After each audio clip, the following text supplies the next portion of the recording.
What's up, everybody? How are y'all doing?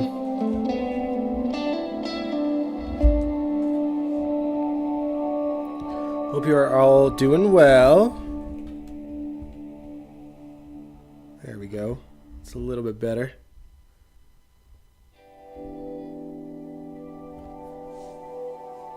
Who do we have here? We got Chicarius. What's up, Chicarius? What's up, Sandy? Hey, Laura.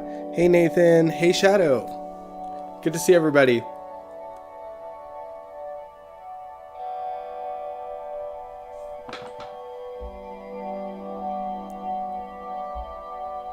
Sorry, I'm just making sure everything is good and all set on my computer. Sorry if I seem a little bit out of it. I'm running on maybe 4 hours sleep tops. That's partially why this is a live stream and not like you know, a usual Sunday show. Hope that's all right with you guys.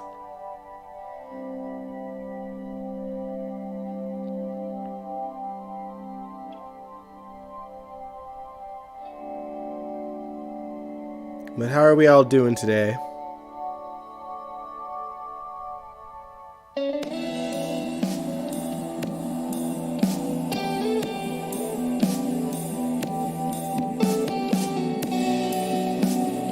Hey, Angel. Welcome to a Sunday live stream.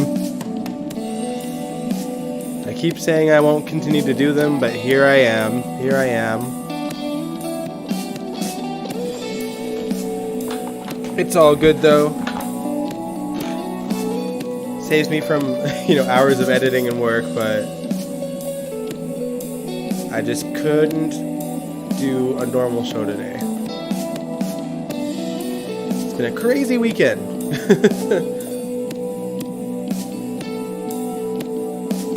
Doing wonderful. That's good to hear, Sandy.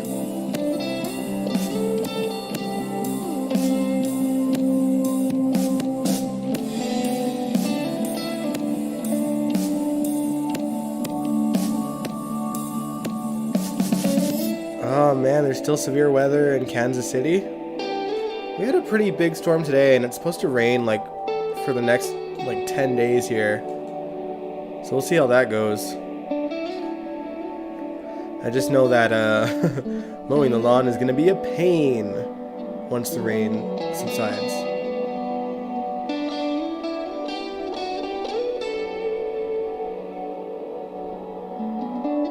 Man, oh man. But yeah, sorry if I don't seem lively. I'm so tired, guys. But I wouldn't miss a show just because I was tired, alright?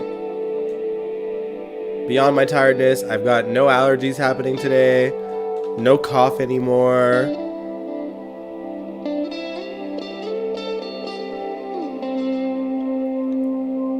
Another tornado warning last night. Oh my gosh. I don't know if I could do it. Like, we haven't had a tornado here since the 80s in Edmonton, so... We've had, like, funnel clouds, but none of them have touched down. Crazy, though.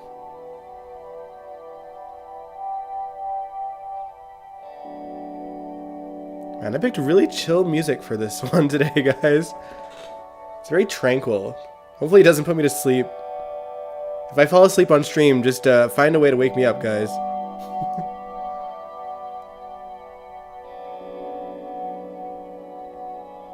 Your dad turned 64?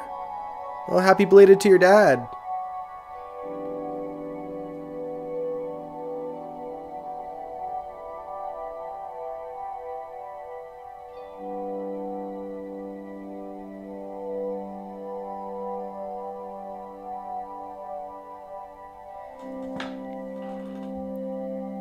Oh, man.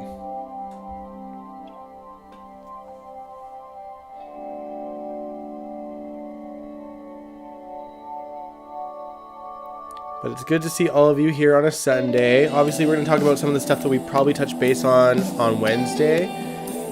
Just because we'll recap kind of the whole week of GH. But in a little bit more details, probably.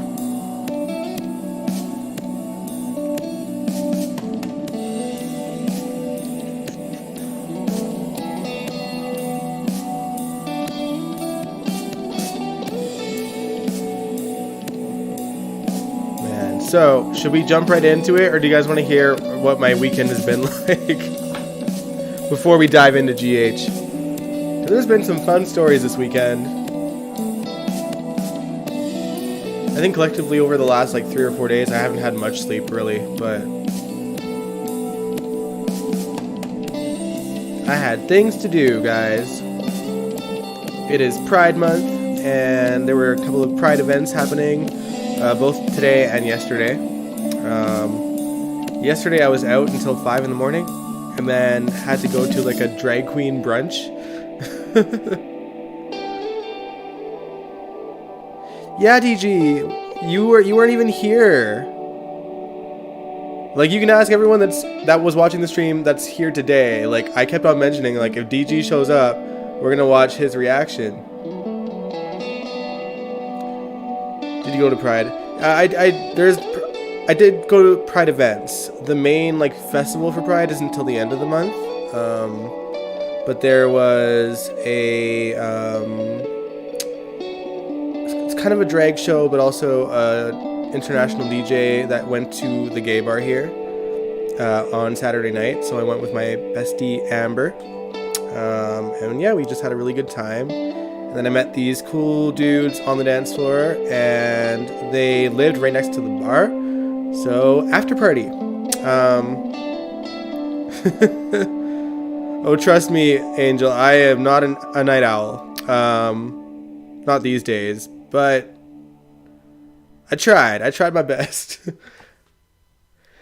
But I also was like, I behaved quite well, I think. I was like, I can't keep drinking even at the after party just because I was like, drag brunch tomorrow. So, but we ended up just like watching YouTube and like listening to music all night. Then the next thing I knew, the sun was up, and I was like, I better get home. But yeah, and yeah, I got home. I tried to nap a little bit, but I didn't want to oversleep, so I think I went to bed at like 6 a.m. and then woke up at maybe 10:30 ish, but with like sporadic wake ups in the like in between that.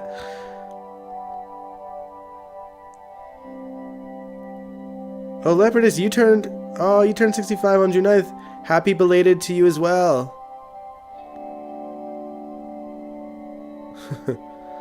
You're a night owl too. I used to be a night owl, but I do appreciate sleeping at night though. Like I've had a few days over the last week where I was up till the sun rose.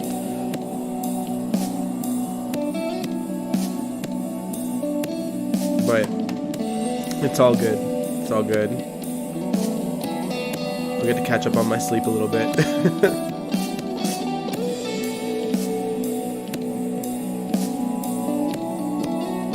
But yeah, DG, do you have anything in mind for what you'd want to react to? Because, like, we could react to something after I recap GH today, but it's completely up to you. Or we can do it Wednesday. If you know you'll be there Wednesday, then we can do it Wednesday. But if you're not sure and you want to do it today, I am totally fine with that.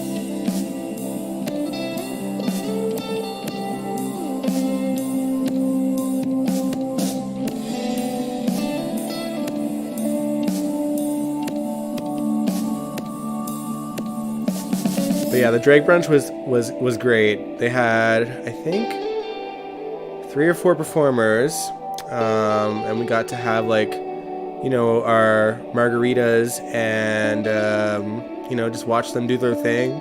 They were like dancing all up on our tables too. It was a lot of fun.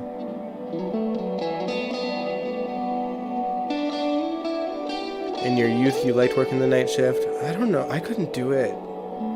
Anytime that I do, like, stay up really late, I hate spoiling the rest of my day. What time Wednesday? 9:30-ish again. 9:30-ish again. So 9:30 my time. Whatever time it is in your time zone right now, 30 minutes prior to that on Wednesday.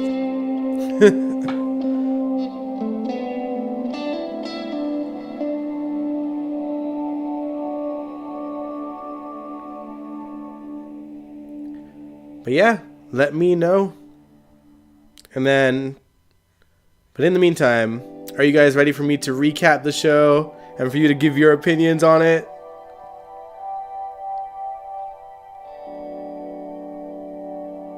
Yeah, so many birthdays, guys.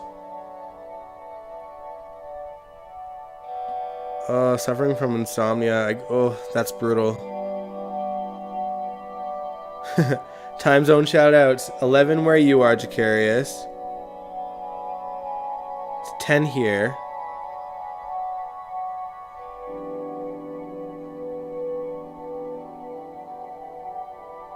Hey, Jake. Well, Jake is ready. Sandy, you say let's go. All right. Man, I always feel weird doing a live stream because, you know, like when I'm shooting my show, like I have the cliff notes in this room, and then I go into my little side room there to film. But now I'm just like reading it off and like trying to make it sound, you know, off the cuff, which is a lot harder because I'm literally just looking at the words that I wrote. Midnight here, guys. Y'all are up so late for me.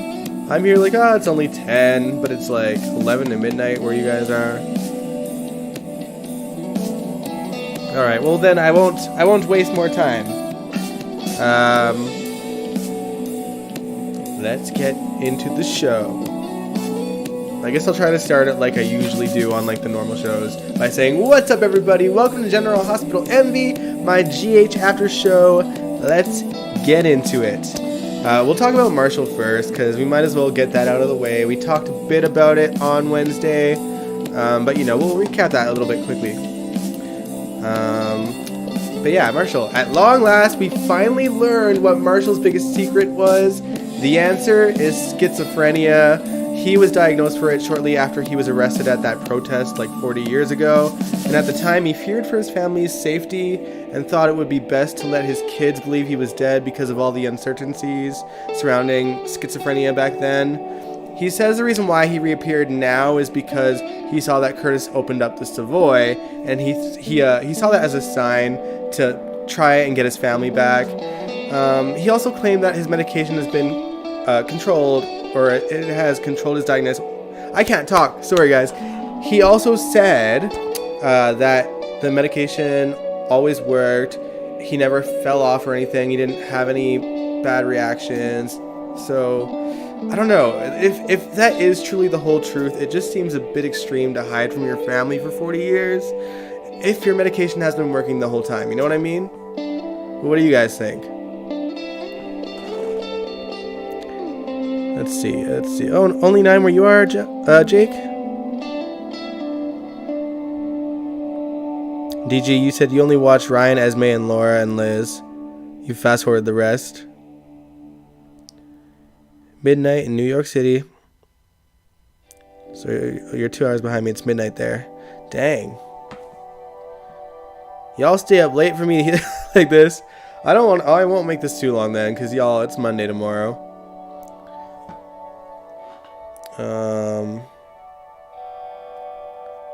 Marshall is boring. Marshall's illness is for Mental Health Awareness Month, but wasn't that in May? I'm pretty sure that was in May. I wish they would stop making Marshall happen. Marshall ain't it. I do gotta give credit to the actor though. I think he did a good job kind of having that emotional meltdown, you know, talking about his diagnosis.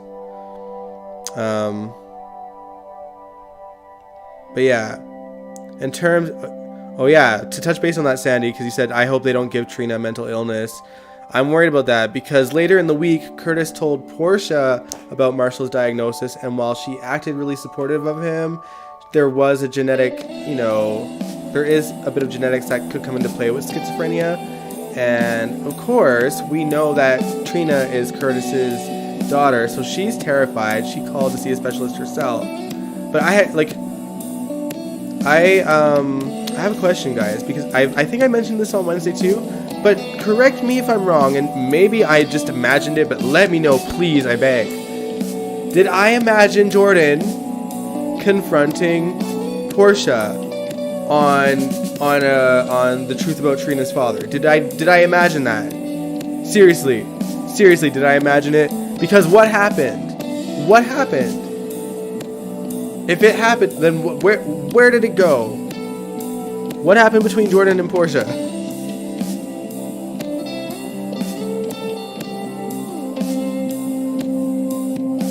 Yeah, Portia did seem very worried. I mean, as a parent, you would be, I suppose. Like, Portia's a doctor. She knows. I think she knows, like, that what she said to Curtis is true. That genetics can come into play, but it's not the end-all, be-all. It's not the only factor.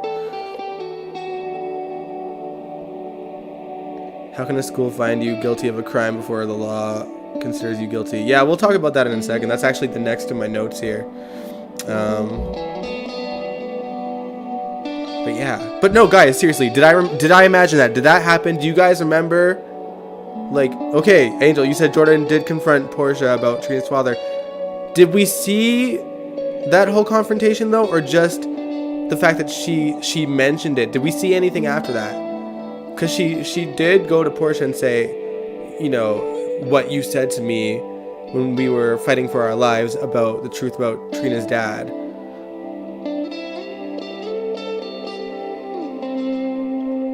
Oh, so she did come up with a story for Jordan. What did we? I either zonked out completely or I missed it. But what? Oh, maybe some episodes got skipped because of the shooting. So Marshall's illness ended up being pushed into June. Nathan, you said you read a rumor that Portia's call re-genetic testing leads to much more than Portia's secret being revealed. Ooh, interesting. I mean, for me, like, the thing that I worry about is that it might come into play that, or I don't know, if Trina ends up being schizophrenic too, then that's going to factor into what's going on with her and her situation with being accused of leaking that sex tape. Like the voices made her do it or something. I'm so worried.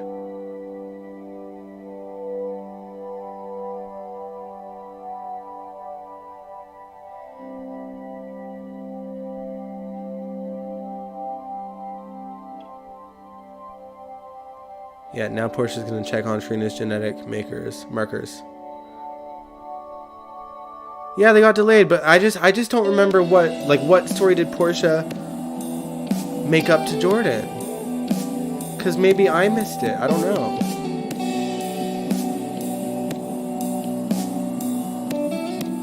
I might have missed it, guys.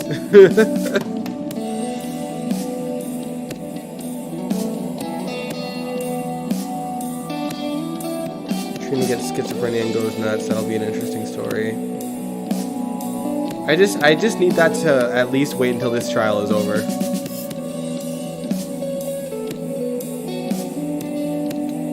You hope Trina doesn't develop schizophrenia. It shows up in young adults around Trina's age. Oh man.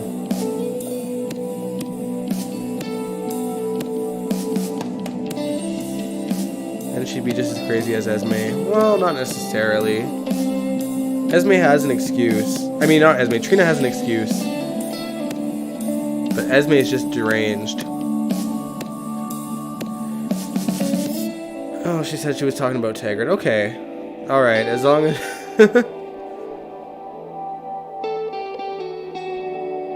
Well, all good then. But I do think that the truth is going to come out eventually, especially with this schizophrenia situation. But yeah, since we're talking about Trina, we might as well get into what she had going on this week, because for some reason, Jocelyn thought it would be a good idea to plan hers and Trina's future to study abroad, as if she isn't awaiting a trial and possible expulsion. Like, we're gonna need Trina to get better friends. I think collectively we've all said this at one point. Like, Trina needs better friends. Pretending like what's happening isn't happening is not the way. It's not the one.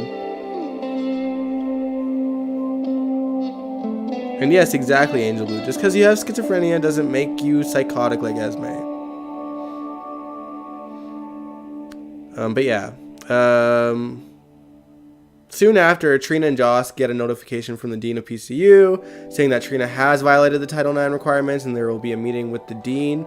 Jocelyn seems to think that that gives them some leeway to, like, you know, maybe negotiate, or, you know, maybe she won't get expelled after all. But it's hard to say at this point. Esme's father is a serial killer. Yeah, but, like, there's lots of serial killers on the show whose kids didn't become serial killers, so, you know.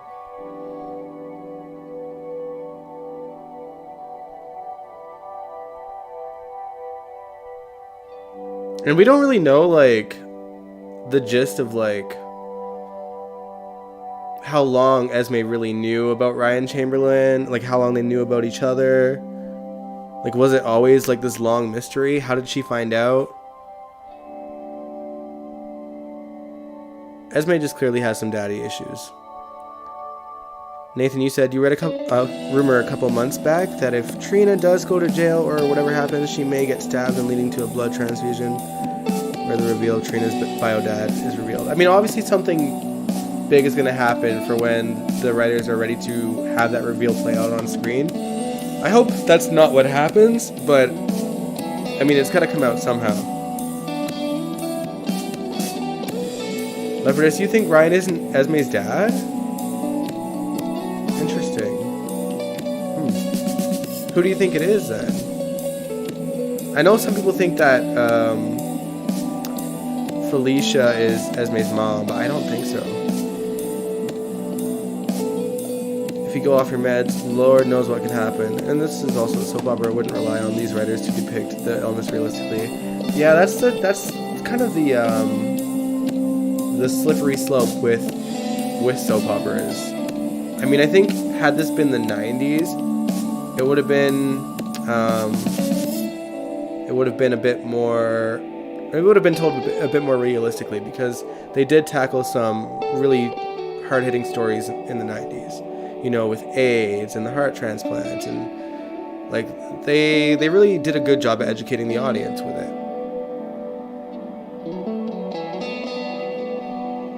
Whereas, like, I think nowadays they I know it's harsh to say, but it feels like they just talk about certain things for clout, and that just always bothers me. Like jumping on the mental illness bandwagon, like to coincide with Mental Illness Month.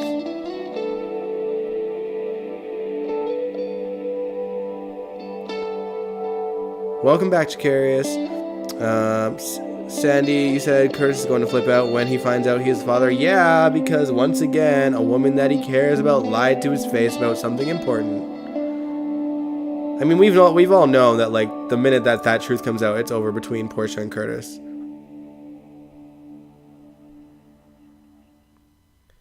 I know Ryan is sick, but to be happy his daughter sleeping with Nick is sick. I think Kevin is her dad. That'd be so weird. Esme has no real family connections in love, so it's no wonder that she's cold and bitter. It makes sense. Wait until Curtis finds out. Nathan, you said I don't want Esme as... Oh, you don't want Felicia as Esme's mother. Felicia doesn't need any of that trauma. No kidding. Yeah, they suck on educating the audience now. You guys crack me up. If this isn't real life, if Felicia found out that Esme was her daughter, that would be fabulous, because that would give Christina Wagner a story in airtime. I mean, I don't know if you heard, DG, but unfortunately her real life son was found dead just the other day. So I think most likely she's going to be on a hiatus regardless.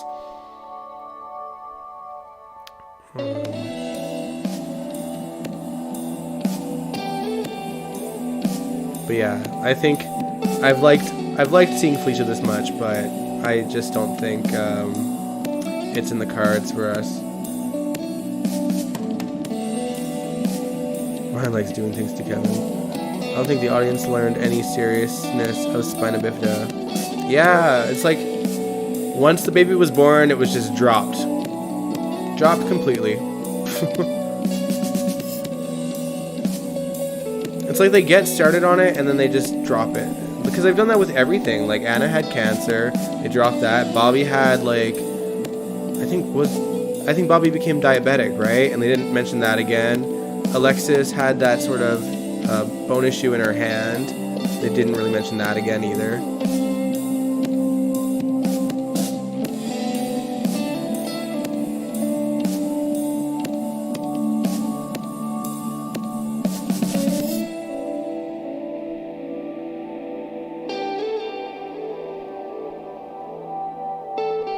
Feel like GH ain't GH anymore. It's, you know, they have their good days and their bad days, and that's just the reality of any time that we've been watching. Because, like, I'm sure anyone that was watching in the Guza era felt that way about the Guza era because they were here for, like, the Clara Labine era, you know what I mean, and so on and so forth.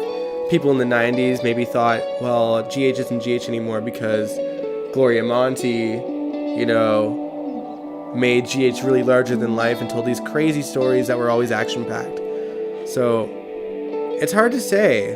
Everyone has a different opinion on, like, what GH is supposed to be like. Like Jacarius, I think you probably in your case, like, you think GH should have been more about, you know, Sonny and Jason being in the mob and fighting the bad mobsters, right? But then if you ask someone that's watched since the 80s or 70s or 60s, they might say something completely different. Yeah, short-term interest in illnesses like diet. Exactly, Leopardess.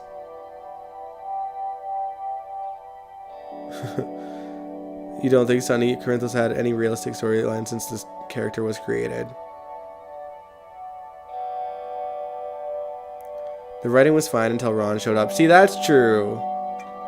And, you know, we've talked about this endless times too. I think that Ron Carlivati did a great job for the 50th anniversary, because his, like, sort of camp writing fit really well with the fact that the show was celebrating 50 years. It worked in his favor. And then once that ship had sailed, the stories were, like, truly just continuously ridiculous, and they made less and less sense. Next year, Maurice will have been on General Hospital for 30 years, and to this day, the writers still have not told us just what it is that Sonny does that is illegal. There's lots of things that we don't know. We don't even know what ELQ really does. And ELQ has been a thing since, like, the 70s, right? Or, like, early 80s. We've only been told that he's so honorable because he doesn't sell drugs. Yeah. That's true. If I were to guess, I'd say maybe Sonny sells like contraband, like cigars and stuff. In the beginning, Ron did great things for GH. Yeah, he did, but it was obvious with Frank bringing all these characters is what burned the man out before he was writing. I don't mind Sonny and Jason not being the focal point. Yeah, I like that they're not anymore. Just make great writing with the characters you have and stop at it. I feel like we need like a hybrid of all the best aspects of GH over the years. Like, obviously Gloria Monty has passed, but we need if we could have like Gloria Monty as exec producer, have whatever script writers Guza had in his era, and then in terms of like who would I want to be the head writer? I guess I wouldn't mind Guza being like head writer, because I really think the heavy-handedness when it came to like the mob and them being the center characters, as well as like the veteran cast being ushered out during that era, I think that part mostly was because of Jill Farron Phelps. I think she was the one dictating who got the stories and who didn't, and who'd get booted out, you know what I mean?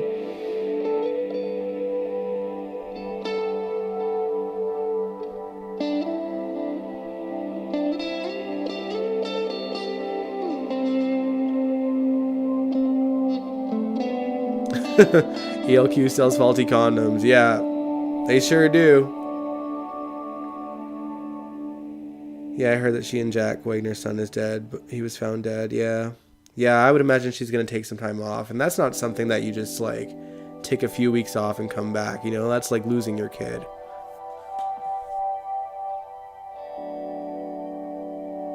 Yeah, their son did struggle with depression, and he like battled addiction with drugs and alcohol too.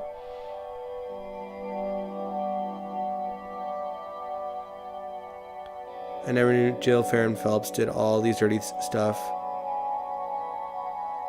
Somebody changed the music, the intro music. Yeah, exactly. I can't stand the intro now. Bring the old one, bring the 80s one back. It's the same amount of time.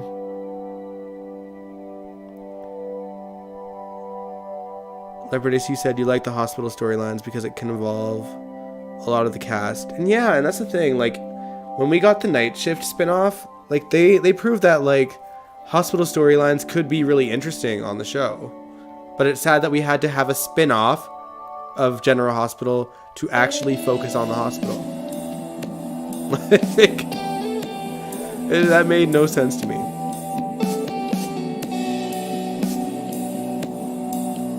Still can't believe Jill fired Anna Lee. Yeah, she fired a bunch of people. I remember she mentioned, like, I guess when Scott first came back to the show in like 2007 during the hostage crisis, they had a scene where Bobby and Scott were gonna kiss, and Jill was like, people don't want to see old people kissing. Like, she was just nasty. Night Shift was awesome. Yeah, it really was. I don't know what I like better, season 1 or season 2. Because they were both, like, very different from each other.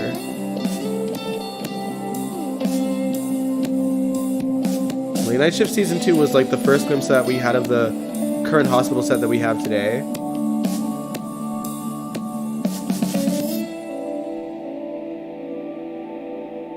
Yeah, they really don't focus on the hospital at all.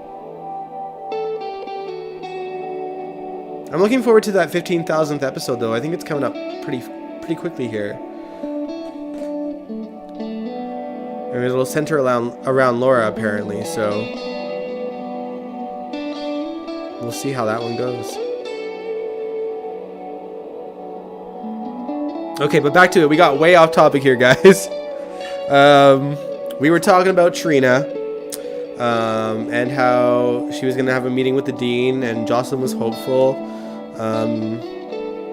But Jocelyn said that she would stand by her side, and then in walks Rory, and he's like, me too. And Trina's like, you know what? This is on me. I don't want you guys involved. Like, let me handle it. The only way, or the only person that's going to solve this is herself. But with that said, Rory said something that just set up some red flags. But to be fair, like, I've been suspicious of Rory the whole time anyway. But when Trina was saying that she got this to Rory and Jocelyn, Rory said, "Good luck to Esme." And even Jocelyn was like, "Huh?" And he was like, "Oh, because if she's facing off with you two, she doesn't stand a chance." But I have been suspicious of Rory since Esme was spying on them at the yoga center, and she was thrilled that Trina was into him. It would be like, I don't know. It'd be one thing if Esme actually had real feelings for Spencer, but we know that she doesn't. We know. So why would she be thrilled that Trina's into someone else?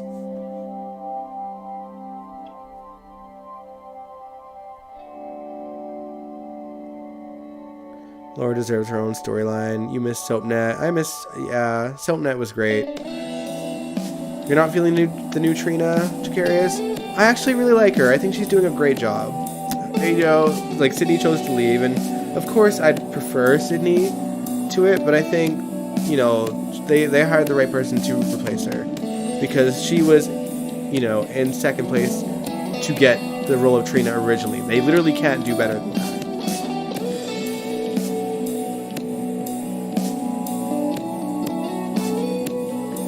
DG, you said, I feel like GH isn't GH because they veered away from a lot of the core families. That's also true, yeah. Yeah, they really ushered out the Spencers. The Cassadines is kind of being rebuilt. The Quartermains are in a better position now than they were 10 years ago.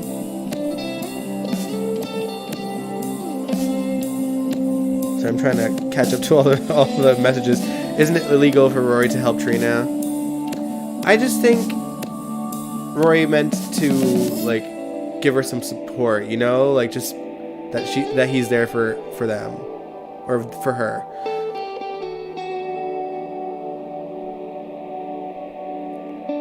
Trina said she needed to handle it. I think Spencer may confide in her and work with Trina. I hope so. He's got we're going to talk about that in a bit too, kind of in related to that. Jake, you said, I know, that was strange. Good luck. GH fell off the track when they turned the show into the Sonny and Jason show. Yes, I agree. I agree so much, DG. The ratings crashed like a stone, and they still have not recovered in the last 20 years. That's true. That's true. T. Cherie Marshall, you said, wouldn't it be something if Trina accidentally meets up with Spencer, who's also secretly trying to find evidence against Esme? That would be interesting. I mean, he needs to work with someone at this point. He can't be a lone wolf here. At least, Sam knows that Spencer is rooting for Trina and trying to get evidence against Esme.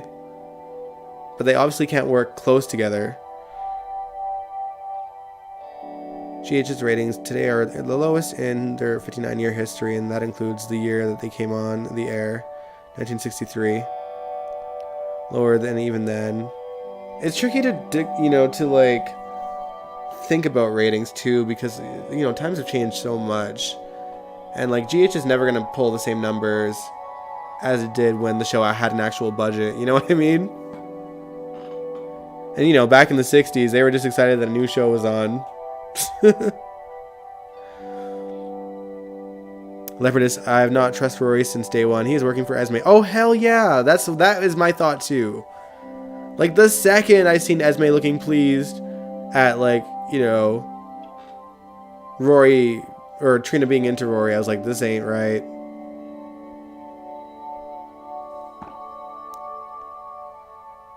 Reggie missed classic eps on SoapNet. That 50th anniversary marathon was everything. It's so funny. Okay, so guys, in Canada, we did not have SoapNet, okay? However, during the 50th anniversary, I happened to be flying to the States at the time.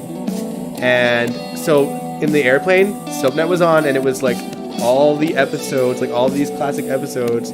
So my entire flight was amazing. I just watched GH. Me and my grandmother, we just watched GH like the whole flight because they had SoapNet on the plane.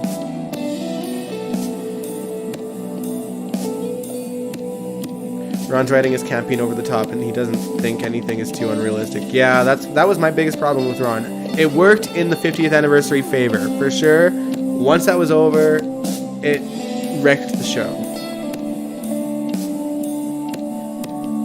ELQ started in 1977 when Gloria Monty introduced Tracy and Alan. Okay, very nice. Don't GH also count Hulu ratings too? I don't even know. I don't know how ratings really work. I used to pay attention to the ratings, but I don't know.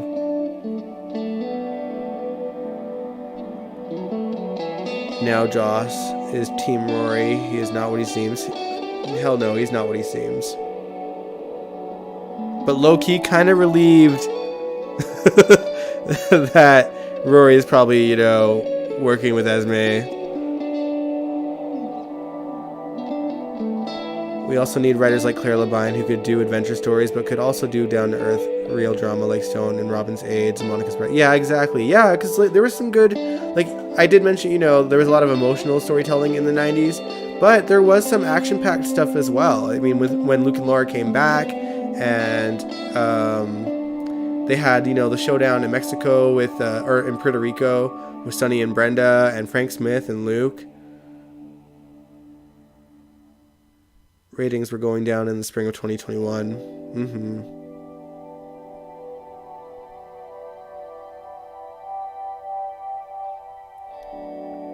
Jill Farron Phelps was also consulting with Brian Franz at the time. Oh yeah, Brian Franz was not great for soaps on ABC at the time, was he? Exec.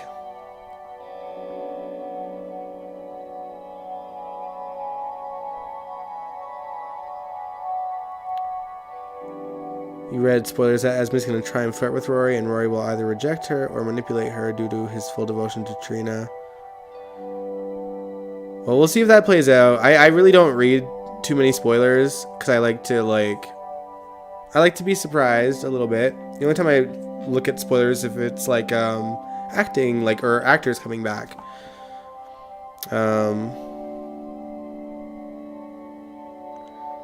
Esme got siblings that may help her. Rory may be working for Ryan too. Hard to say. Yeah, because I mean that would make sense though, because Rory was the officer bringing him in, and even Mac was like, "What are you doing here?"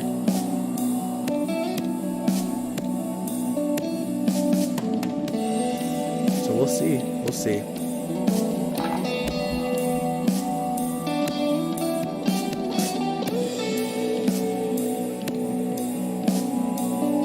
You want Autumn Breeze back with the ambulance opening. Yeah, I do too.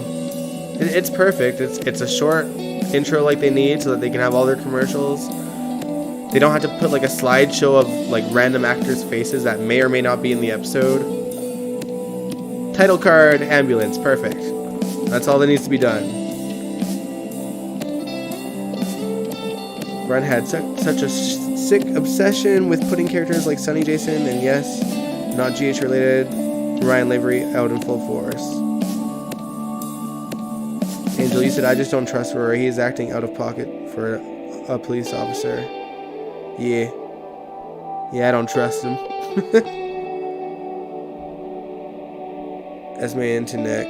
She's going to be pregnant. Yeah, let's talk about Esme now. Let's do it, because that was next on my notes anyway. So, Esme is very pleased with herself, knowing that she slept with Nicholas, and you can tell she's been trying to fish out if this one-night stand could be more of an affair, but Nicholas doesn't want to blow his chance with his wife, so Esme has to pretend she's happy to be back with Spencer, and, things like that. It's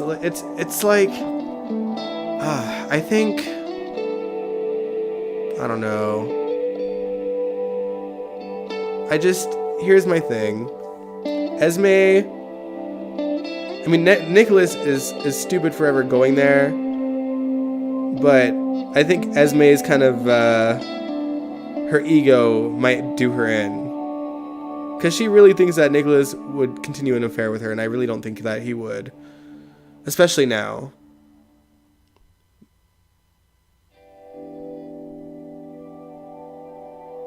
So I'm just reading your guys' stuff. Yeah, Esme, yeah, I think she's going to be pregnant. Yeah, I mean, so when Nicholas was alone with Esme in the hallway, they had like a moment alone, and Esme was sitting there like, whatever you decide to do, I'm on your side, and you know, and she hugs him. And Nicholas offered to take a trip to the pharmacy for her. Do you remember him saying that? So that makes me believe that they might have not used protection. I feel like they're laying the groundwork for Esme to be pregnant, truly.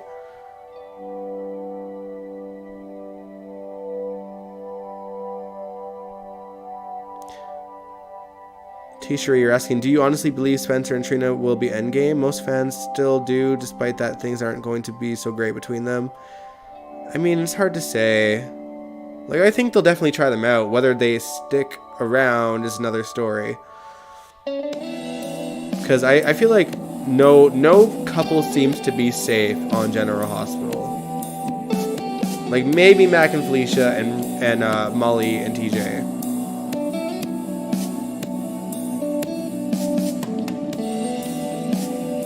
Esme is thinking about Nicholas's money.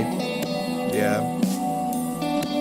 Nicholas might slip again and sleep with Esme again. I mean, he is that dumb, so we'll see. But yeah, Ava also tried to change the rules of her and Spencer's agreement with his trust fund, and says that Esme also has to be on her best behavior too, in order for her to continue to give Spencer his trust fund.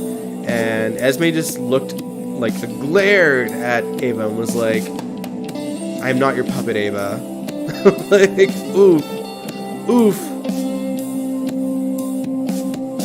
So Nicholas hit it raw. I don't think Nicholas had a condom in his pocket. Yeah, exactly. Yeah, she's gonna end up pregnant with this kid for sure. 100%. You don't ship Spencer and Trina anymore.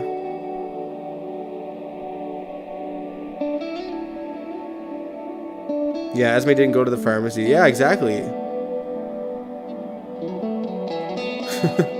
Can you imagine Esme with a baby? She would cook and eat it. Sandy, yeah, you're probably right.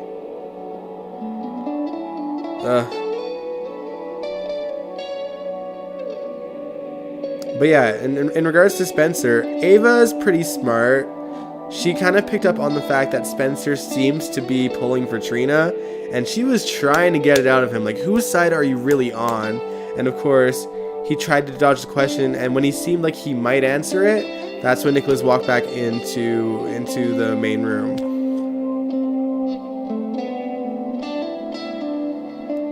What about Michael and Willow? There's been a couple of blips with Michael and Willow in the past, and it seems to be a pattern with Michael, where, like, he'll keep her out of things for her own good. Like, I doubt she knows anything about his plans to take Sonny down, you know what I mean? He keeps her in the dark about a lot, and I think that would inevitably be their downfall as a couple, which I'd be super okay with, because I hate Michael and Willow together. But yeah, that's my take. I think they do have a chance to have a downfall for sure. I feel like Carly might end up telling Michael for some reason that Nina is her mother, and that Michael will hide it from her. And maybe that will be the end of them. Michael and Willow are boring. Yeah, they really are. I don't know what the writers were thinking by breaking up Willow and Chase. Now Nicholas wants a divorce out of guilt. Is it out of guilt though? Yeah, I was gonna say Nicholas says he wanted a divorce, but I got the sense that he just wants a fresh start. You know what I mean? Do you still think the Quartermains need an older patriarch? I like Wally Kurth, but he doesn't cut it as an older. But yeah, but who could it be though? Like, there's no one else.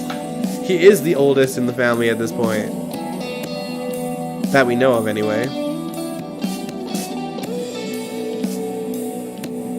Yeah, I liked Chillo better too. And the writers ruined that. Yeah, they ruined it so much so that I don't want them back together ever again. As much as I enjoyed them in their first go round.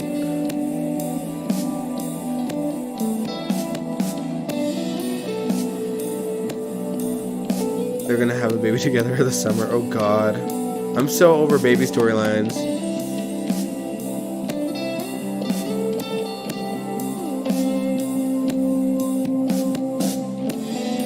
Yeah, that's a good theory, Leopardess, that Willow's gonna get sick. Yeah, because she's definitely had some weird fainting moments. Like, she almost had one at the trial, too. But she kind of caught herself there.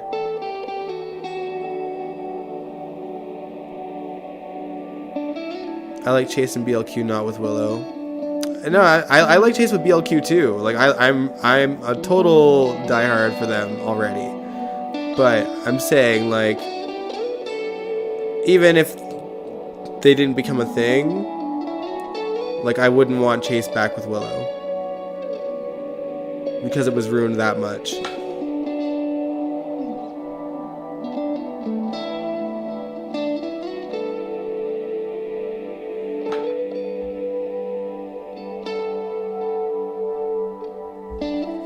Angel, you said you think Nicholas wants a divorce so he can have a clean slate with Ava and probably change the infidelity clause in the prenup. Yeah, you're probably right.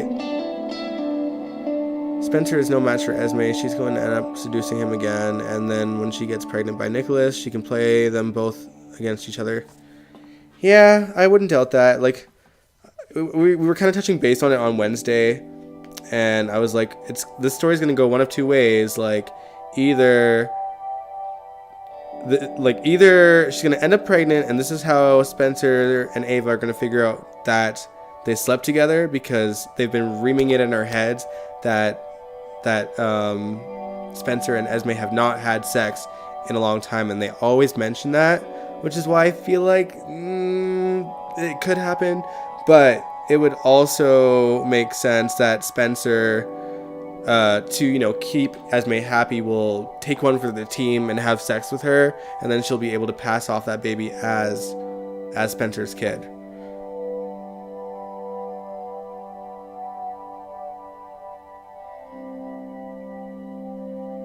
They made Willow into a Carly. Willow has been very tired. If Roy is actually working for Esme, I'm going to laugh so hard. He probably is. I'm pretty confident in that, honestly.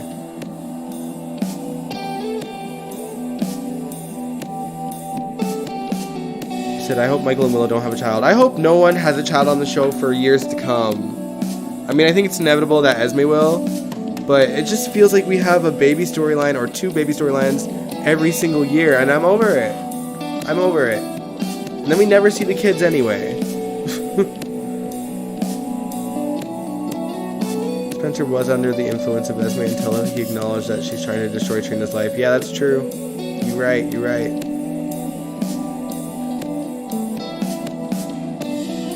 Ava's gonna get the house and money. I hope so.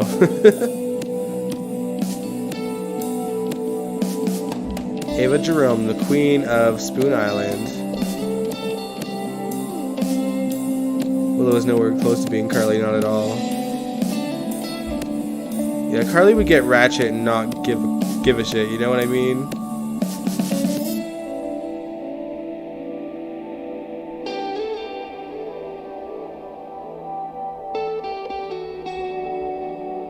Alright, but just to square things off with the Ryan Chamberlain stuff, since we didn't really touch base on it, Esme went to GH where Ryan was getting a checkup to give him an update.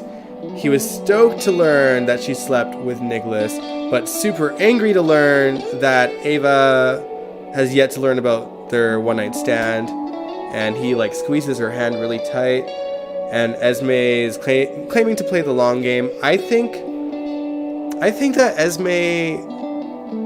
Esme knows that she could potentially get pregnant, and she's counting on that, and I think that's what she means by the long game.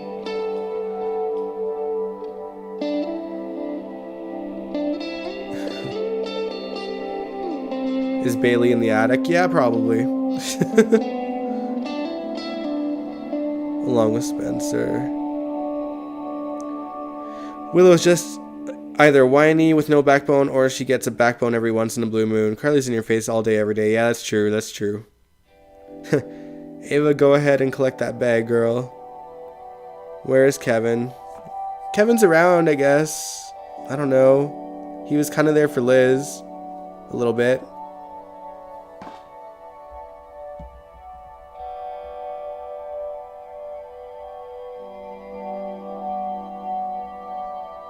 But yeah, before Esme had visited, though, Felicia and Mac saw Ryan being wheeled into GH, and Mac had a few words to say to him, and then we see Ryan scream and attack Mac, and like he bit him, right? And then it turned out it was a fake out, and I knew it was, like, this ain't actually happening. It would have been great to see like Ryan go on a rampage, though, like as long as Mac wouldn't die, but you know. Seeing Ryan finally snap and like blow his cover. Jake, Ryan really said, yes, baby girl, get it. When she told him, yeah, pretty much. But yeah, that is what she mean by long game. Getting pregnant, for sure, 100%.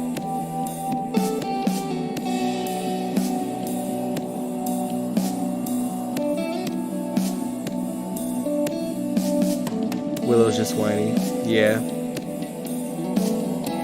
Ava should take everything from Nicholas and put everyone out of her house. Yeah, she might as well. Yep. Man. Yeah, speaking of Felicia and Mac, though, they did have like a lovely conversation about the possibility of babies. You can tell Mac would have been stoked if she was pregnant, but she's like, no. And I'm content without wanting another baby, because they raised 2 beautiful girls, and like right away I was like, I just couldn't help but think of like poor Christina, like losing her son. Like, oh my god, I can't even imagine. And every time that I think about it, every time she's gonna be on screen until she's taken her time off, or until the show catches up with her time off, like it's gonna hurt, because I just no idea what she must be feeling.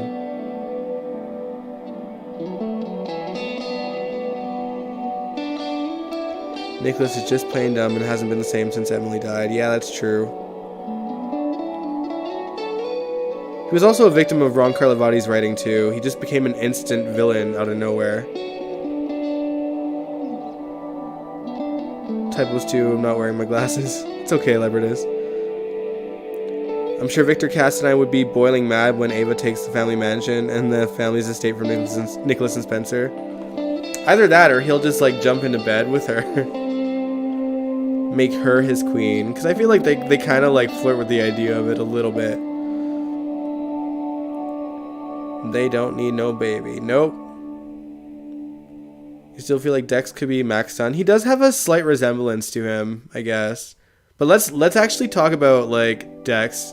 Actually, before we talk about Dex, well, let's just talk about the new stables at the Quartermain Mansion, okay? Because it dead ass looks like an actual house that just happens to have, you know, a horse cage in it. Like, there's like a fireplace, like a sitting area, a staircase that goes up to God knows where.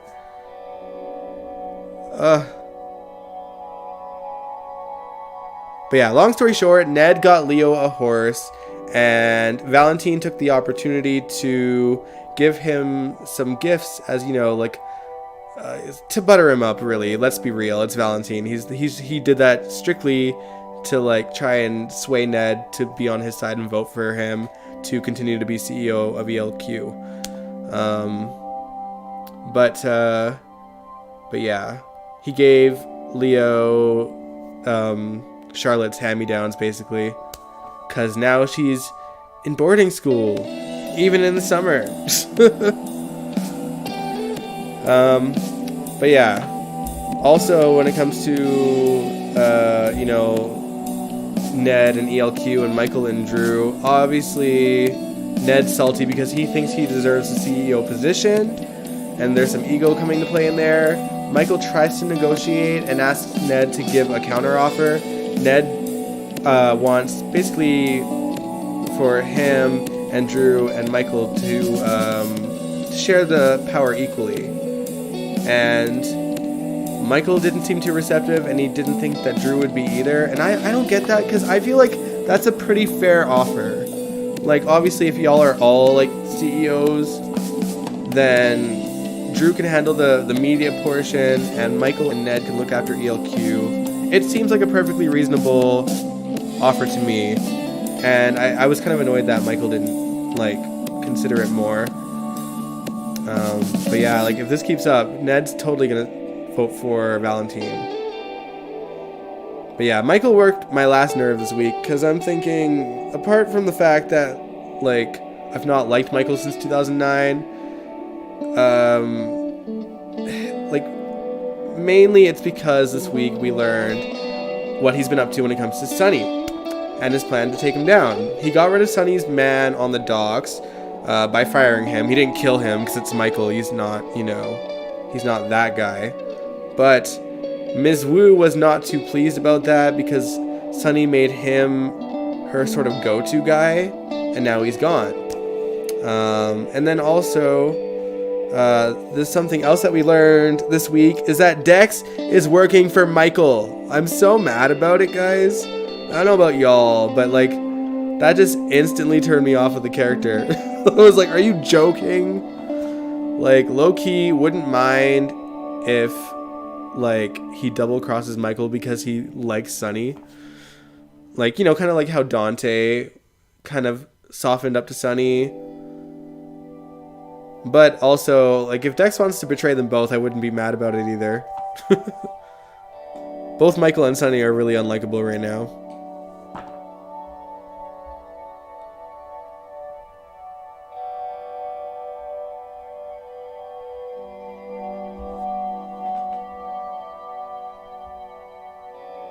So I'm scrolling up to, I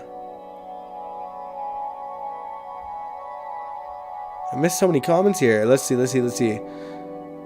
Remember, Nick has been dumb before when he slept with Liz behind Lucky's back. True. Remember when Nicholas and Sam actually liked each other? That got completely shot. Yeah, exactly. Yeah, I'd rather stay in the ranch. The ranch looks even nicer than, like, the gatehouse that Michael and Willow live in. You weren't expecting Dex to be working for Michael? Yeah, I didn't expect that either. I was actually shocked too. And annoyed. But yeah, really shocked. I didn't see it coming. What are they doing to that mansion child? I mean, I don't know. Like, I'm wondering if that's just, like, another separate property. Like, I haven't quite figured it out. That stable is Brit's place in Canada fixed up. Looks better than my place. That spiral staircase that was in there has been used in so many different sets, though. Like, from, like, Franco's studio, from when James Franco played him, to, like, the stairwell where Jason... Was it Jason that fell down, or was it Shiloh that fell down?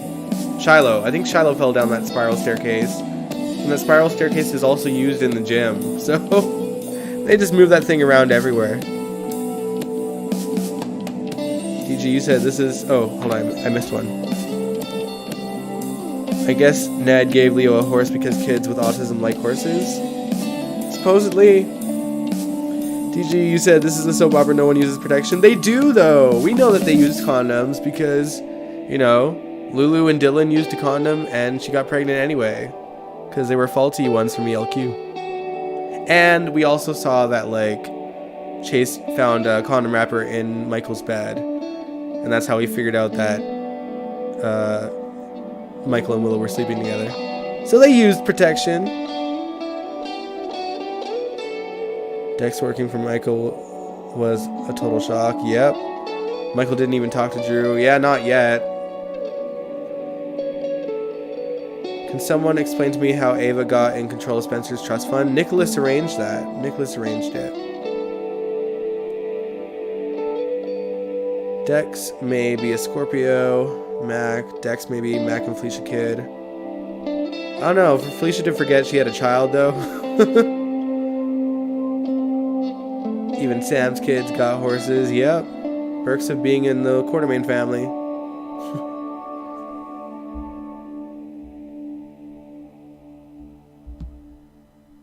Let's see.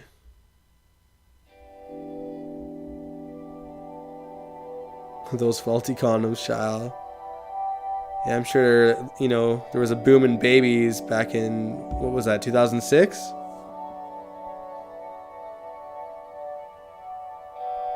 Man, oh man. Alright, let's talk about Brando and Sasha. So, Gladys is hovering over Sasha, and it's driving Sasha crazy. Sasha had a bit of a breakdown when a gift arrived at their house. It was some baby shoes that were backlogged, and she forgot about them. And of course she had a bit of a breakdown over that. And then Brooklyn stopped by and saw what happened and offered to take them off of her hands. But obviously Sasha, you know, she was having a hard time. Gladys could see that. Sasha reaches into her purse and grabs pills, which I remember that she got headache pills from the hospital, but Gladys jumped to the conclusion that it was, you know, the drugs that she was taking, the party favors. And so she like knocked them out of Sasha's hand, and they conveniently, when Brando walked into the door. And also, I forgot to mention, Brando is also being played by a temporary actor right now. The actor, Johnny Wachter, is actually shooting a movie, so he'll be off the show for a bit.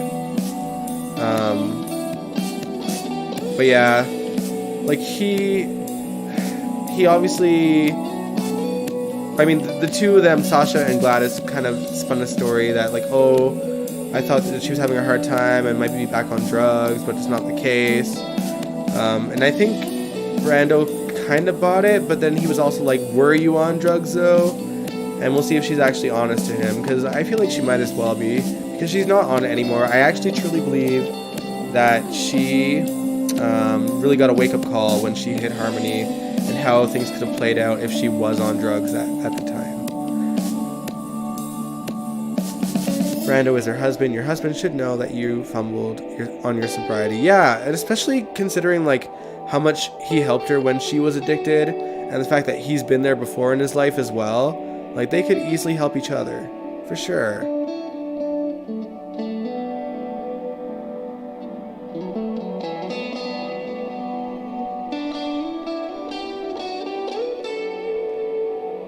They are still lying to Brando. The actor did good. Yeah, I think the actor's doing a wonderful job. Sasha needs help. Yeah, I mean, it's funny because she was honest to Gladys. She's like, realistically, there would be nothing she could do to stop her because of the, you know, the work that she does. It's easy to get drugs when you're in the sort of industry and you're a celebrity. But I mean, she hasn't yet, so. But you know, addiction isn't, you know, it's something you're always gonna battle with, right? So. Just takes a little slip.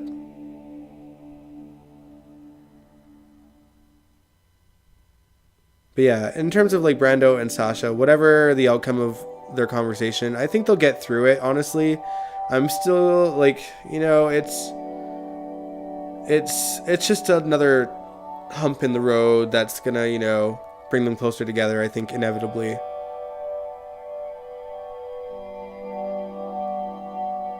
Alright, but let's talk about Brad, Britt, Liesl, and their little intervention that they had for Britt that day.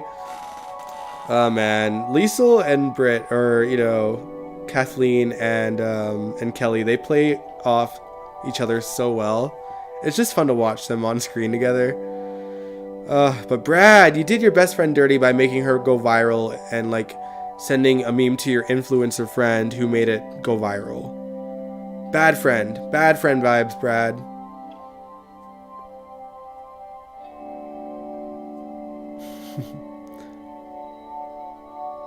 But yeah, needless to say, Britt is clearly struggling with losing Jason. Maybe she'll give Cody a chance. Like, I think Cody's a really fun character. I think he's actually very attractive. Super my type. But just personality-wise, he seems like he'd fit well with Britt, and they could go toe-to-toe easily. I love that she pushed him back into the pool, and he just kind of was like, chill about it. But then as for Cody and Britt, do you guys like them together? Let me know. Brooklyn and Lucy needs to know about that. Yeah, that's true.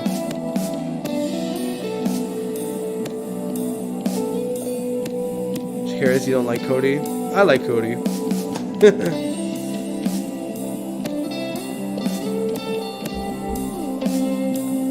Yeah, let's talk about like the sort of storyline that they're stemming from anyway. Like this whole dating app situation with Spinelli. We still don't quite know why he's being so secretive about whatever he's doing in relation to that app, but like there's obviously something bigger going on, and Sam and Carly were determined to get to the bottom of it, and Spinelli basically lied through his teeth about it. So I don't know, I just want to know what's going on.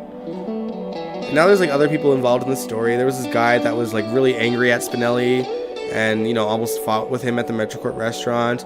Then there's, what's her name? The lady that went up to Britt, Zelda. And I'm assuming she's like someone important in the dating app itself, because she offered her like 6 months free from the, like, to have the app for free for 6 months or whatever. So I don't know. Let's hope whatever the climax is isn't a letdown, like Marshall just being on antipsychotics.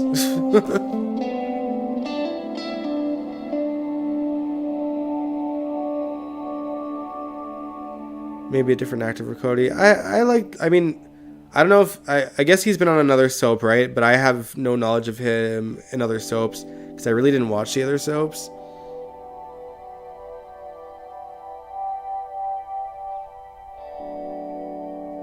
Spinelli made the app. But why is he being so secretive about it? That's what I want to know. Why keep that a secret?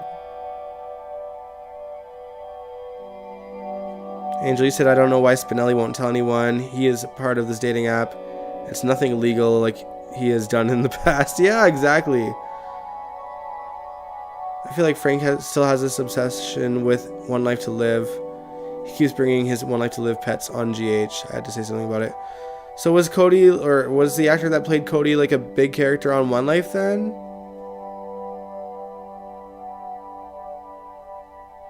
I think Spinelli's going to pay Britt off for the pool incident. Guess it's possible.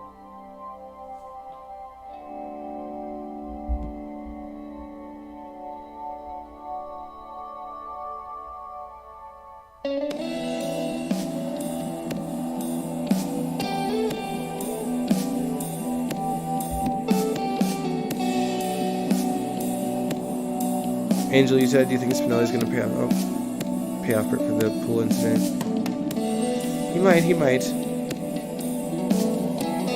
played Cutter on One Life to Live. Yeah, but like I know nothing about One Life to Live though. Like, was Cutter like a major player in One Life? Because like I get the argument that like he likes to bring people from One Life over, but it does seem like a lot of the soaps share the actors. They just kind of jump back and forth between all of them. Because I don't think Maura and Michelle were on soaps that that Frank was a part of. But they were pretty well-known characters in other soaps, right? So back when Michelle Stafford played Nina, I mean. Cody wasn't a big part of One Life to Live. Yeah, see, like, I don't think we can really call him like a pet of his. Like, I think that the clear pets of Frank are clearly Michael Easton and Roger Howarth, because they keep on coming back as different characters. Like, he just won't cut them loose.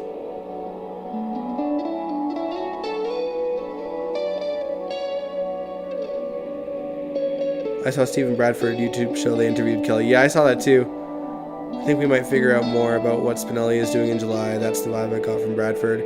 Yeah, they were touching base about it. Yeah, I think the storyline, it's gonna have a lot of screen time, which I'm kind of glad about, because it's been like ages since Spinelli has had his own storyline.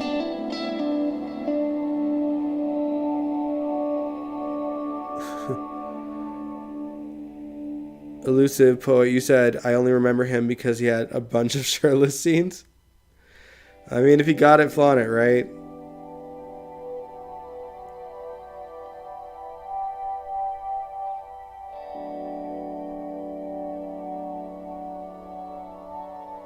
Sorry, I'm just going over my notes again. I think, well, I only have really one more thing to talk about, and it's Liz. Finally, she's at, I think, Shady Brook. Looks a bit different. But Finn stopped by to see her, which she wasn't too pleased about because she feels like him being there is only going to help her feel like she's being lulled into a situation that feels safe but isn't for her. Laura seems to think that there's an underlying reason that she was doing the things that she did beyond the sleeping pills. Like, there's the mental side of it as well. And Elizabeth wants to know what that is, obviously. Finn has a different approach that we probably won't see because he wants to reach out to Jeff Weber and Caroline Weber, who always get mentioned all the time, and we just never get to see them ever. They get talked about, they like dangle them in front of our faces, and then they pull it back, and it never gets spoken about for another like 6 months. It's ridiculous.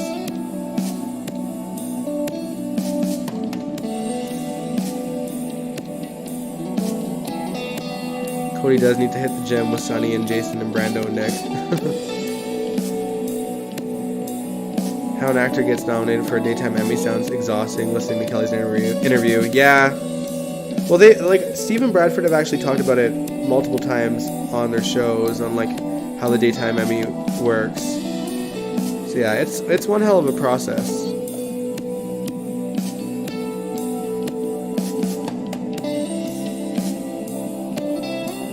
Finn is gonna contact Jeff. Big mistake. I don't know if he actually will, because wasn't Gregory trying to convince him not to?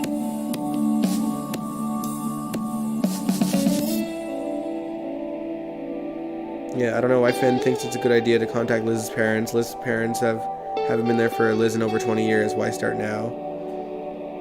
Well, I think he's seeking answers, right? Like, he wants to know if there's anything from her past that could be affecting why she is now. But at the same time, like, you're right. They haven't been a part of her life. They don't know what Elizabeth is like. The last time they seen her was when she was a kid. Like, she moved to Port Charles, like, when she was what? Like, 14 years old? 14, 15, maybe 16. Maybe 16.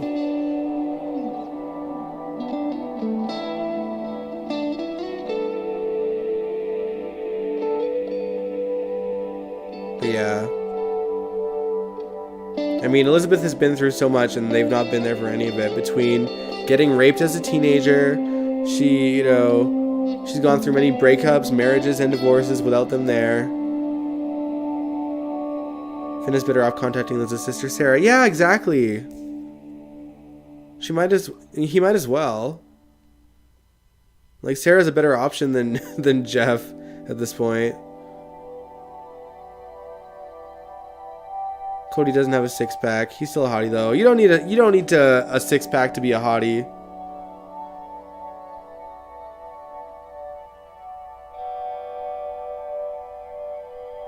Finn is better off contacting Liz. Oh, sorry, I read that already. Yeah, but yeah, he should contact Sarah.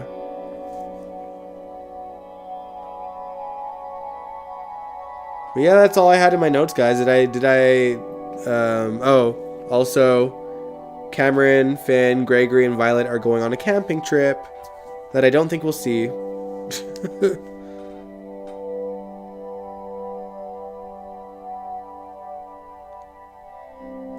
This is not Liz's first time in Shady Brook. Yep, she's been there a couple times. One of them, she was in there for a fake reason, though. Unless Finn is going to feel tempted to sleep with Sarah, too. I don't think that he will. Hopefully not. Makes it 3 for 3 among the siblings.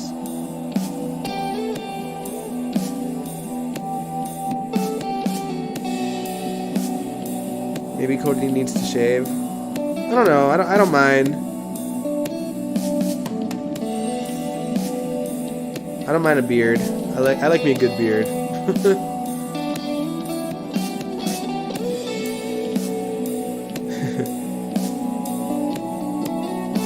Yeah, he's a hottie. You just like six-pack.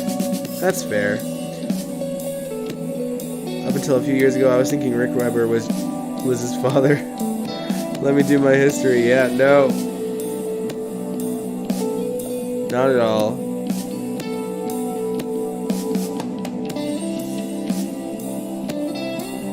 Jeff Weber was Liz's father. Rick Weber was Laura's father.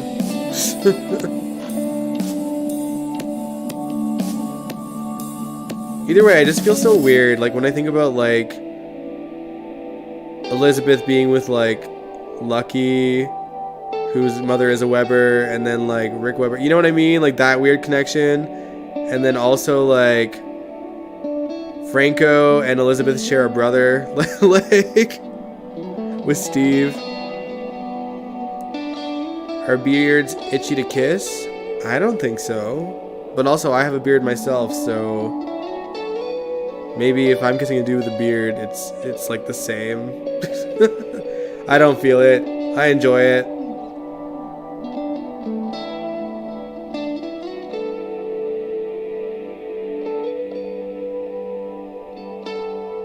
Too many Webers on the show. I mean, not really. Like, technically right now, Elizabeth is the only Weber, right? Or I guess Laura Weber. But now she's Laura Collins.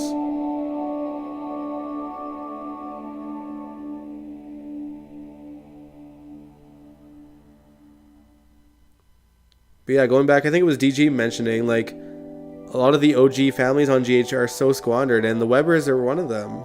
You know, it was the Webers, the Spencers, the Cassadines, the Quartermains. Those were, like, the main four. And, like, for a long time, the Cassadines were kind of, like, squandered. The Quartermains definitely were dying off. The Spencers, we don't really have a Spencer right now. Carly and Bobby, I guess. Well, Bobby, but she's barely on.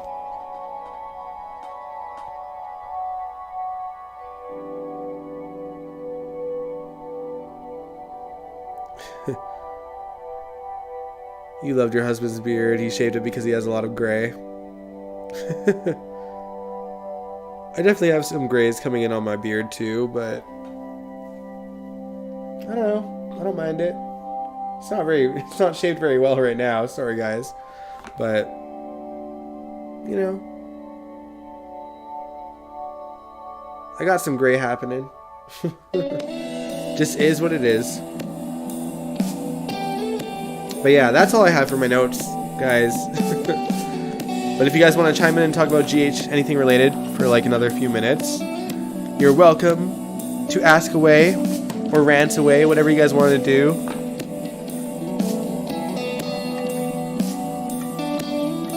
Yeah, Bobby's on like once a month. It's that, yeah, it's true. Lulu's in a coma somewhere.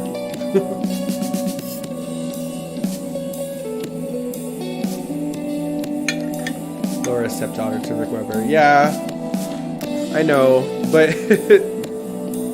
it just makes me twinge a little bit.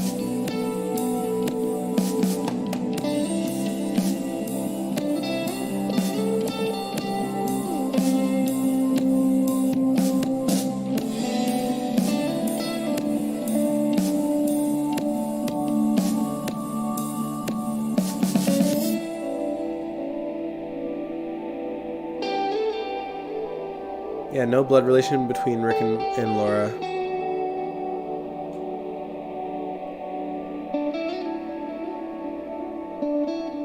Laura Vining Weber Spencer Collins. Or Laura Weber Baldwin. Or Laura Vining Weber Baldwin Spencer Collins.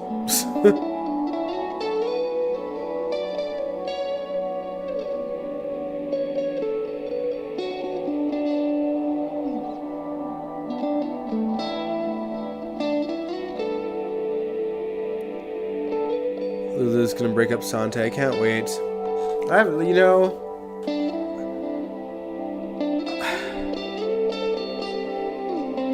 mean, if Lulu does wake up, that's gonna happen. I don't see the show doing it anytime soon. Like, I think that maybe deep down the show thought that they might be able to woo Julie Berman back, but, you know, she had another kid. So unless they're planning on bringing Emmy Ryland back, which I hope not. I know she has her fan base, but she was no Lulu to me.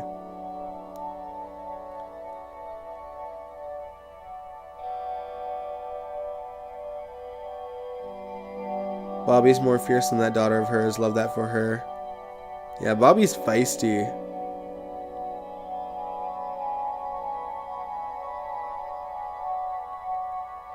Lulu waking up from her coma is the only way to make Sam and Dante interesting. Sante's boring. Lulu coming back. I mean, Lulu's gonna come back at some point, but I just don't think it's gonna be anytime soon, that's all.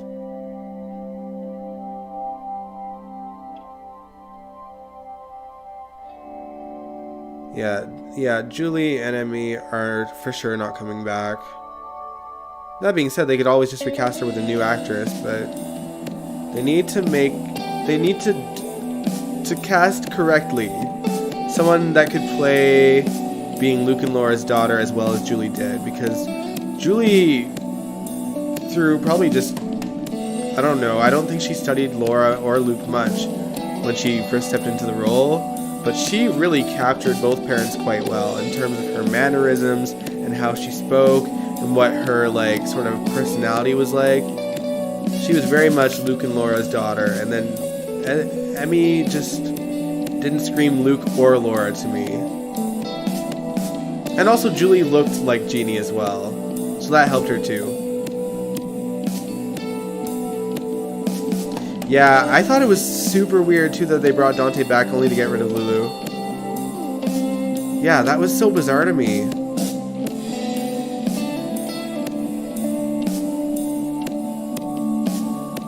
It has been over a year. They're gonna bring Lulu back soon. Listen, Laura was in a coma for 4 years, okay?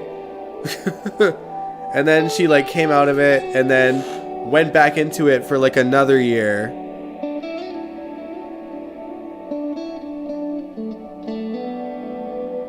Yeah, they need to find someone who can play feisty Lulu like Julie did. Yeah, for sure.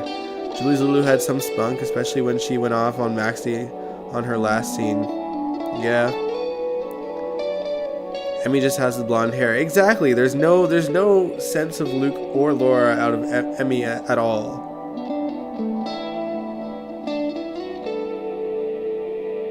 This baby switch storyline should have ended fast. Yeah. At least we got that dream sequence of Lulu confronting Maxie. I think it's the scene that they wanted to play out with Julie, but obviously they didn't get a chance to.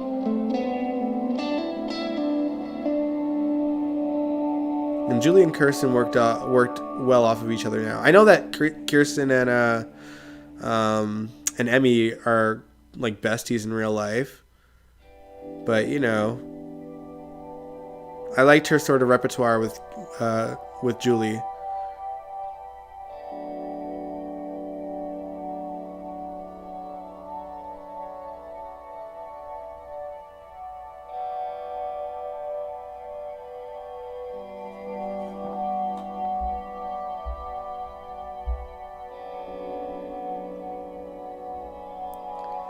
Doesn't look like Lucky's coming back. Yeah, I don't think he is. Yeah, this show is pretty much Spencerless minus Bobby and like Carly, I guess, and Jocelyn, but like I've never really considered them Spencers. Like not Carly or Joss.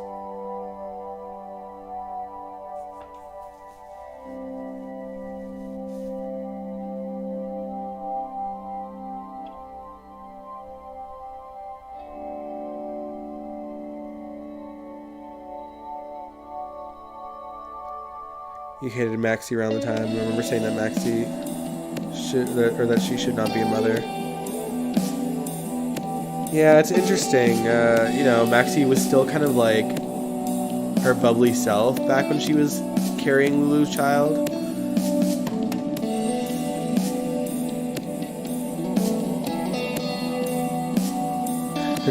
Can't believe Kirsten and Emmy knit in Southern California. Why do you need to knit items in Southern California? Well, that reminds me, my My band friends, not Nicholas Rage, but Calling All Captains. My friend Tim's in both bands. They're actually in California right now. They're actually on a tour across America. And I think they're playing LA tonight.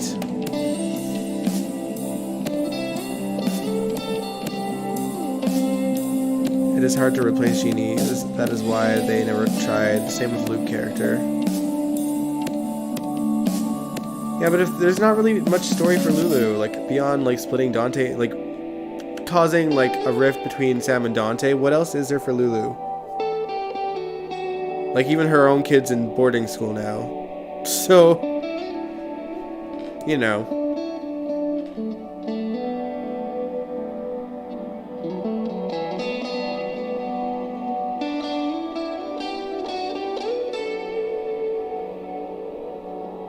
But I think realistically though, like, I think Genie would have come back in full force, like during those times, but the show did not want Genie back because Jill was still running GH at that point too, and Jill and Genie did not have a good relationship.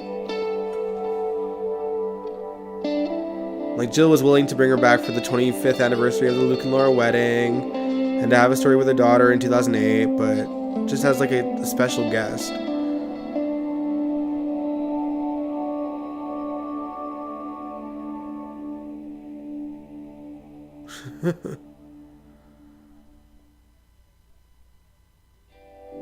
Fahrenheit.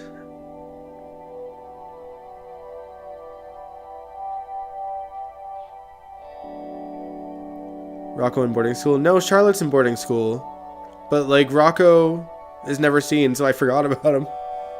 He's that forgettable. Like, where's Rocco been this whole time? Where is he? Probably being babysat by Olivia off screen.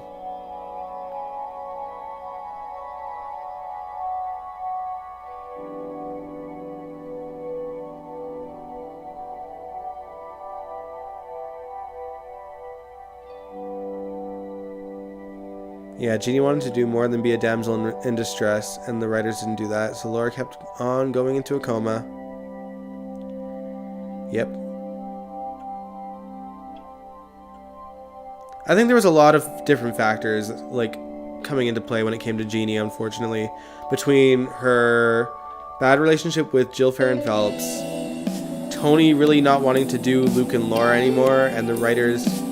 I'm sure for Guza, it was probably a challenge to, like, how do I bring Laura back on screen and not have Luke and Laura together? So, you know, I get it to an extent, but I'm glad that Genie's getting, like, her deserved time on the show now. Rocco was better off being called Ben than Rocco. True.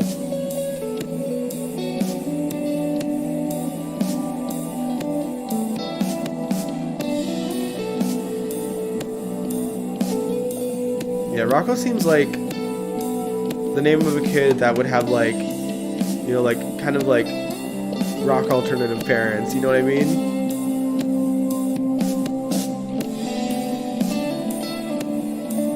Well, to be fair, like, Lulu, when she was played by Julie, kind of struck me as, like, into that kind of music. And maybe Dante, too.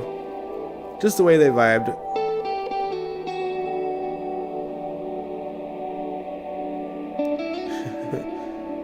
You think of Ben the Mouse from the Jackson 5 movie? Jill loved Tony Geary. Yeah, she did. Whatever Tony wanted, Tony got.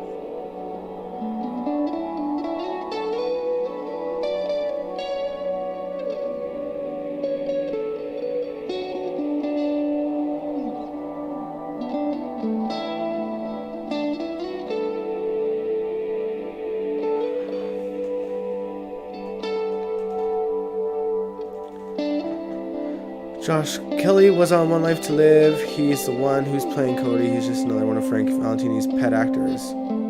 But see, someone else said that he didn't really have a big role on One Life to Live, so that might not necessarily be true.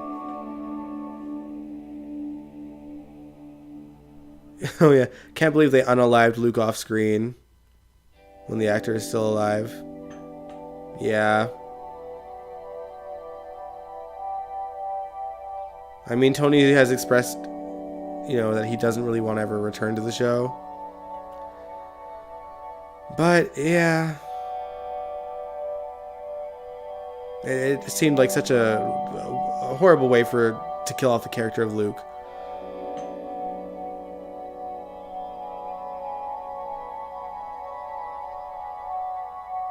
All for like a Cassadine storyline that seems to be at a standstill.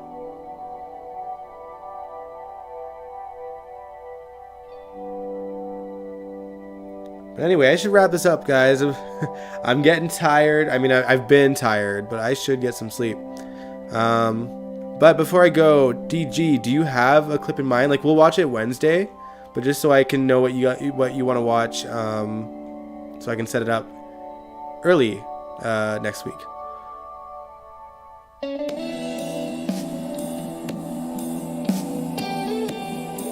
Yeah, see, so if he's just minor eye candy, like, I don't think that's really considered one of Frank's pets.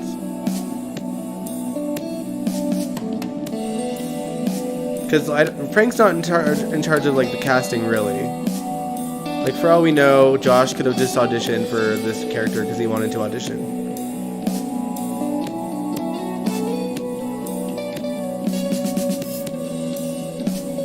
Love you, Dion. Oh, love you too, Leopardus.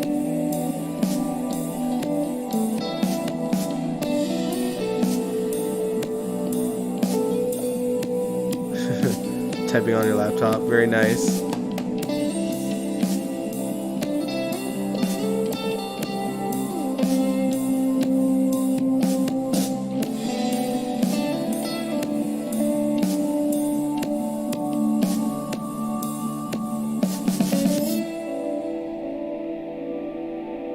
But yeah, DG, let me know. Like, even if I stop the live stream and I can't get your comment on here, like, just comment below.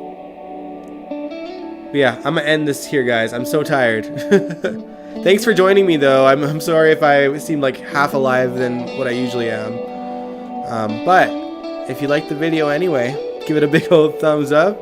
Subscribe if you want to, and I will catch you guys this Wednesday. Stay safe, all Dioners.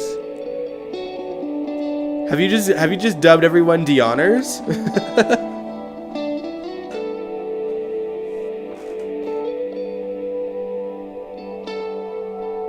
Good night, everybody. It's 1:30 here. Yeah, 11:30 here.